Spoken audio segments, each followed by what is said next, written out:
ગરમીમાં વધતા રોગચાળાને લઈ હિંમતનગર આરોગ્ય તંત્ર સતર્ક થઈ ગયું છે। સિવિલમાં 14 બેડનો સ્પેશિયલ હીટ સ્ટ્રોક વોર્ડ ઊભો કરાયો છે। ઇમરજન્સી સુવિધા માટે દવાઓનો સ્ટોક અને ઓઆરએસનો સ્ટોક પણ રાખવામાં આવ્યો, સાથે હીટ સ્ટ્રોક વોર્ડનો સ્ટાફ પણ તૈનાત રાખવામાં આવ્યો છે। અત્યારે ગરમીનું પ્રમાણ દિવસે દિવસે વધી રહ્યું છે, ટેમ્પરેચર ઊંચા પ્રમાણમાં જતું રહ્યું છે। એના કારણે આપણે હોસ્પિટલમાં એટલે કે જીમસ મેડિકલ કોલેજ સંલગ્ન હોસ્પિટલમાં હીટ સ્ટ્રોક વોર્ડની 14 બેડની પથારીવાળો તૈયાર કરી દીધો છે અને ત્યાં બધા જ પ્રકારની સારવાર મળી રહે તે માટે દવાઓની સામગ્રી તથા નર્સિંગ સ્ટાફ તથા બધા જ વ્યક્તિઓ ઉપલબ્ધ છે અને અત્યાર સુધીમાં હાલ કોઈ પેશન્ટ આવેલ નથી। એક મહત્વપૂર્ણ ખબર વલસાડથી આવી રહી છે। વલસાડના પારડીમાં સનસનીખેજ ઘટના। મેલી વિદ્યાની આડમાં યુવતીને જીવલેણ ડામ આપવામાં આવ્યા। યુવતીના શંકાસ્પદ મોત બાદ ઘટના બહાર આવી। મૃતદેહના અંતિમ સંસ્કાર વખતે ડામના નિશાન દેખાયા। પારડીના પલસાણામાં બની ચોંકાવનારી ઘટના। ગામ લોકોએ યુવતીના મૃતદેહ પર ડામના નિશાન દેખાતા વિવાદ થયો। પરિવારજનો કંઈ જ કહેવા તૈયાર નથી। પોલીસ સુધી વાત પહોંચતા પોલીસ તપાસનો ધમધમાટ શરૂ થયો છે। કોઈ ભુવાએ ડામ આપ્યા હોવાની પણ ચર્ચા છે। વલસાડના પારડીમાં સનસનીખેજ ઘટના બની અને અહીંયા એક શંકાસ્પદ મોત પછી જે શરીર પર ઈજાના નિશાન ડામ આપ્યા હોય એ પ્રકારના નિશાન યુવતીના મૃતદેહ પર જોવા મળ્યા છે। એટલે શંકા જઈ રહી છે કે આ ઘટના કઈ રીતે બની હોઈ શકે। શું અંધશ્રદ્ધાનો શિકાર બન્યો હતો પરિવાર? અંધશ્રદ્ધાના નામે ક્યાં સુધી પાખંડીઓ જીવ લેતા રહેશે? શું પરિવારને ડામ અંગેની કોઈ જ જાણ નહોતી? આ સવાલ ઉદ્ભવે છે। વધુ માહિતી મેળવીએ। વલસાડથી સંવાદદાતા ભરતસિંહ વાઢેર જોડાયા છે। ભરત, આખો આ મામલો શું હતો? બિલકુલ પંકજ, વલસાડના પારડીના પલસાણાની ઘટના છે, જ્યાં આગળ એક આદિવાસી પરિવારની એક દીકરીનું શંકાસ્પદ મોત થયું હતું। ત્યારબાદ તેના મૃતદેહને અંતિમ સંસ્કાર માટે છે સ્મશાન લઈ જવાઈ રહ્યો હતો। એ દરમિયાન જ યુવતીના શરીર મૃતદેહ પર છે એ ગંભીર ઈજાના નિશાન હતા। કોઈ વસ્તુથી દામ આપવામાં આવ્યા હોય એવું દેખાતા આ મામલે વિવાદ થયો હતો અને ત્યારબાદ છે સમગ્ર મુદ્દો છે ચર્ચાનું કેન્દ્ર બન્યો હતો। જોકે આ ઘટનાને લઈને હજુ પરિવાર વાળા કઈ કહેવા તૈયાર નથી, પરંતુ મામલો વધારે ઉગ્ર બનતા હવે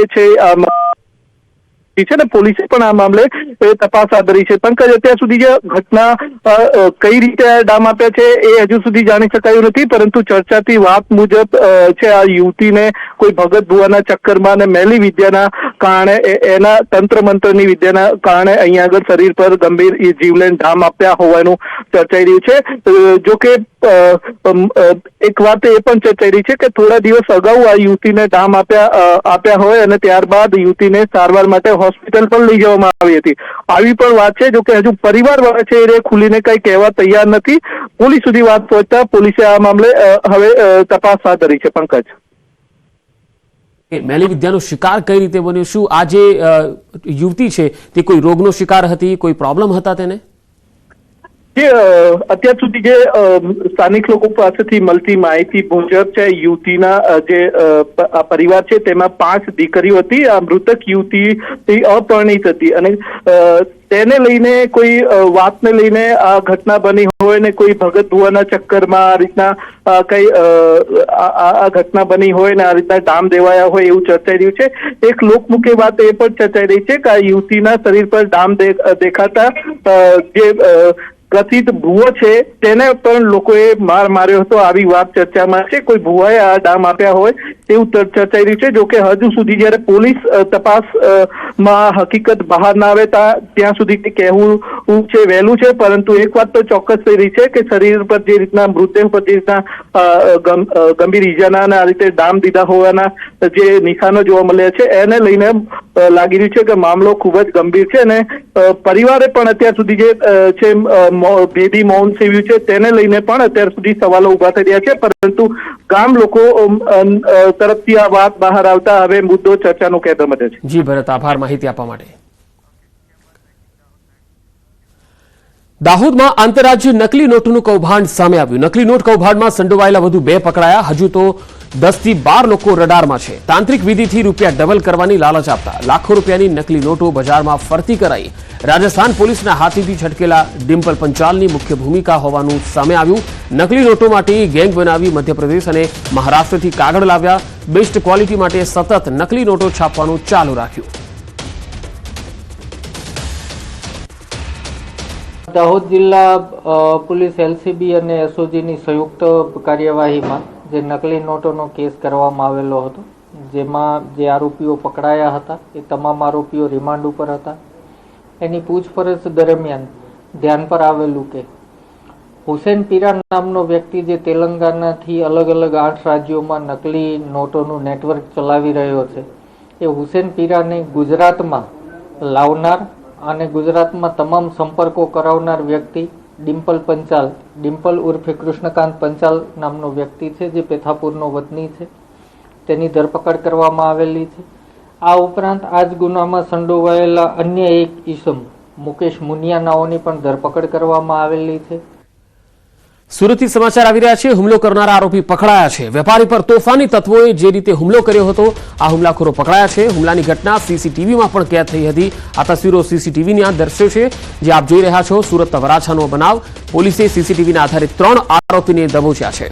વરાછા પોલીસ દ્વારા 3 આરોપીનો બનાવ સ્થળ પર રિકન્સ્ટ્રક્શન કરવામાં આવ્યું. હાલ તો વરાછા પોલીસે 3 ઉપર ગુનો દાખલ કરી અને વધુ તપાસ હાથ ધરી છે. તો આ સીસીટીવીમાં આખી ઘટના કેદ થઈ છે. તમે જોઈ શકો છો કે હુમલો જે કરનારા તત્વો હતા એ કઈ રીતે તેમણે હુમલો કર્યો હતો. 2 અલગ અલગ તસવીરોમાં આપણે બતાવી રહ્યા છે. પહેલી તસવીર સીસીટીવીના દ્રશ્યો જેમાં હુમલાની ઘટના બની હતી. બીજી તસવીરમાં તમે જોઈ શકો છો કે જે 3 આરોપીઓ પકડાયા છે તેમનું ઘટના સ્થળે લાવી અને રિકન્સ્ટ્રક્શન કરવામાં આવ્યું. વધુ માહિતી મેળવીએ. સુરતથી સંવાદદાતા કીર્તેશ પટેલ જોડાયા છે. કીર્તેશ, જે તોફાની તત્વોએ હુમલો કર્યો હતો, આ કોણ હતા, તેને લઈને શું માહિતી આવી રહી છે હાલ? બિલકુલ, સુરતના વરાછા વિસ્તારની આ ઘટના છે. બરોડા બસ સ્ટેન્ડ ખાતે દુકાન ધરાવતા એક વેપારી પર વિસ્તારના કેટલા અસામાજિક તત્વો દ્વારા હુમલો કરવામાં આવ્યો હતો. હુમલાની સમગ્ર ઘટના સીસીટીવીમાં કેદ થવા પામી હતી. સમગ્ર ઘટનાની જાણકારી મળતા વરાછા પોલીસે ગણતરીના કલાકમાં આરોપીઓને પકડી પાડ્યા હતા અને આરોપીઓનું એ જ વિસ્તારમાં સરઘસ કાઢ્યું હતું. ખાસ કરીને સુરતમાં છેલ્લા 2 દિવસથી જે પ્રકારે ગુનાખોરી વધી રહી છે, અસામાજિક તત્વોનો આતંક વધી રહ્યો છે, તેને લઈને પોલીસ ફરી એક વખત સતર્ક થઈ છે. ખાસ કરીને કાપોદ્રામાં 17 વર્ષના યુવાનની હત્યાની ઘટનાને 24 કલાક નતા થયા ત્યાં તો બાજુનો જ વિસ્તાર એટલે કે વરાછા વિસ્તારમાં જે રીતે વેપારી પર હુમલો થયો હતો, જેની ઘટનાના સીસીટીવી સામે આવતા પોલીસ એક્શન મોડમાં આવી હતી. તમામ 3 જેટલા આરોપીઓની ધરપકડ કરી હતી. તેમનું જાહેરમાં સરઘસ કાઢવામાં આવ્યું હતું, રિકન્સ્ટ્રક્શન કરવામાં આવ્યું હતું અને ત્યારબાદ તેમને ચાલી ન શકાય તે પ્રકારની પરિસ્થિતિ પણ પોલીસે કરી હતી. એટલે કે અસામાજિક તત્વો પર સુરત પોલીસ ફરી એક વખત લગામ લગાવી રહી છે. જી કીર્તેશ, આભાર માહિતી આપવા માટે. તો સુરતમાં હત્યાની ઘટના બાદ પોલીસ હવે સતર્ક બની છે. અસામાજિક તત્વો પર લગામ લગાવવા માટે કોમ્બિંગ હાથ ધરવામાં આવ્યું. પોલીસે કેટલાક વિસ્તારોમાં કોમ્બિંગ હાથ ધર્યું છે, જેમાં કાપોદ્રા પોલીસ સ્ટેશન હદ વિસ્તારમાં દીનદયાલનગર નજીક હત્યાની ઘટના બાદ પોલીસે કોમ્બિંગ હાથ ધર્યું.